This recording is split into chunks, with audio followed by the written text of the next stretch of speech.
ನಮಸ್ಕಾರ, ಮತ್ತೊಂದು ವಿಡಿಯೋಗೆ ಸ್ವಾಗತ. ಬಿಗ್ ಬಾಸ್ ಸೀಸನ್ 11 10ನೇ ವಾರ ಬುಧವಾರ ಬಂತು. ಈಗ ನಾಮಿನೇಷನ್ ಶುರುವಾಗಿದೆ. ಇಲ್ಲಿ ಏನಾಗ್ತಿದೆ ನೋಡಿ, ಪ್ರೋಮೋ ಅಬ್ಸರ್ವ್ ಮಾಡಿದಾಗ ನೀವೆಷ್ಟೇ ಸ್ಲೋ ಮೋಷನ್ ನೋಡಿದ್ರು ಪ್ರೋಮೋನ, ಐಶ್ವರ್ಯಗೆ, ಮೋಕ್ಷತೆಗೆ, ಶಿಶಿರ್ಗೆ ಬಿದ್ದಿರೋದು ಒಂದೇ ವೋಟು.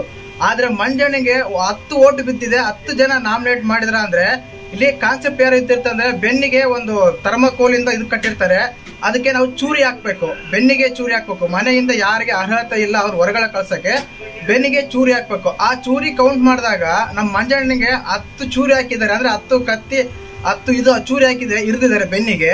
ಆದ್ರೆ ಇವ್ರು ಮೂವರು ಕನ್ಸಿಡರ್ ಮಾಡಿದಾಗ ಕೇವಲ ಒಂದೊಂದೇ ಚೂರಿ ಕಾಣ್ತಾ ಇದೆ.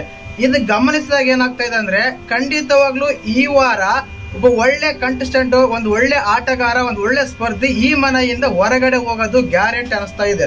ಕಾರಣ ಏನಂದ್ರೆ, ಎಲ್ಲರಿಗೂ ಗೊತ್ತೇ ಇತ್ತು ಲಾಸ್ಟ್ ಟೈಮ್ಲಿ ರಾಜಾ ರಾಣಿ ಟಾಸ್ಕ್ ಆಡಿದಾಗ ಗೌತಮ್ ಅವರಿಗೆ ಫೇವರ್ ಮಾಡಿದ್ರು ಮಂಜು ಅಂತ.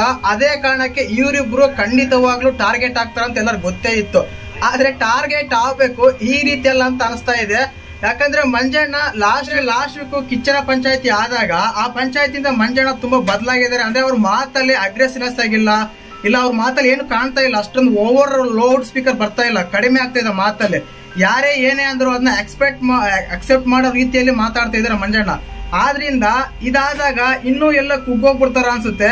ಆ ವ್ಯಕ್ತಿ ಗ್ರೇ ಏರಿಯಾ, ಸ್ಟ್ರಾಟಜಿ ಕಿಂಗು, ಮತ್ತೆ ಟಾಸ್ಕ್ ಕಾರ್ಡ್ ಮಾಸ್ಟರ್ ಅಂತ ಹಿಂಗೆಲ್ಲ ಮಾತಾಡಿದಾಗ, ಈ ರೀತಿ ಎಲ್ಲ ಮನೆ ಮಂದಿ ಎಲ್ಲ ಒಂದೇ ಮಾತಾಡಿ ಟಾರ್ಗೆಟ್ ಮಾಡಿದಾಗ ಏನಾಗ್ತಂದ್ರೆ ಒಬ್ಬ ವ್ಯಕ್ತಿನ ಕುಗ್ಗಿಸ್ದಂಗಾಗುತ್ತೆ.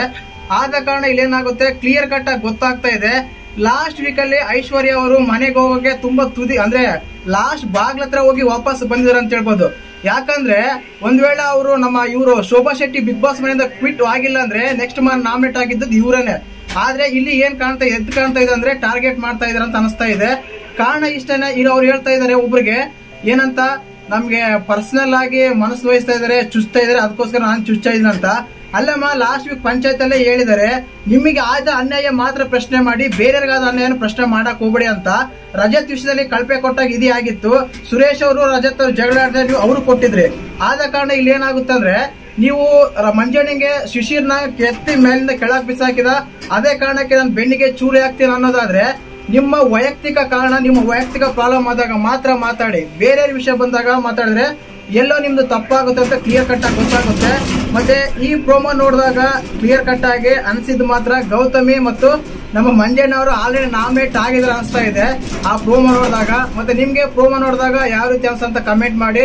ಕ್ಲಿಯರ್ ಕಟ್ ಆಗಿ ಇವತ್ತು ಎಪಿಸೋಡ್ ಕಂಪ್ಲೀಟ್ ಮಾಡ್ತಾರೋ ಇನ್ನೂ ಗೊತ್ತಿಲ್ಲ, ಇನ್ನು ಮುಂದೆ ಕೇಳ್ಕೊಂಡು ಹೋಗ್ತಾರೋ ಅನ್ಸುತ್ತೆ ಇವತ್ತಿನ ನಾಮಿನೇಷನ್ ಪ್ರೋಮೋ ಒಂದು ಎಪಿಸೋಡ್. ಮತ್ತೆ ನಿಮ್ಮ ಪ್ರಕಾರ ಈ ಮನೆಯಿಂದ, ಬಿಗ್ ಬಾಸ್ ಮನೆಯಿಂದ ಯಾರು ಹೊರಗಡೆ ಹೋಗ್ಬೇಕಂತ ಕಮೆಂಟ್ ಮಾಡಿ.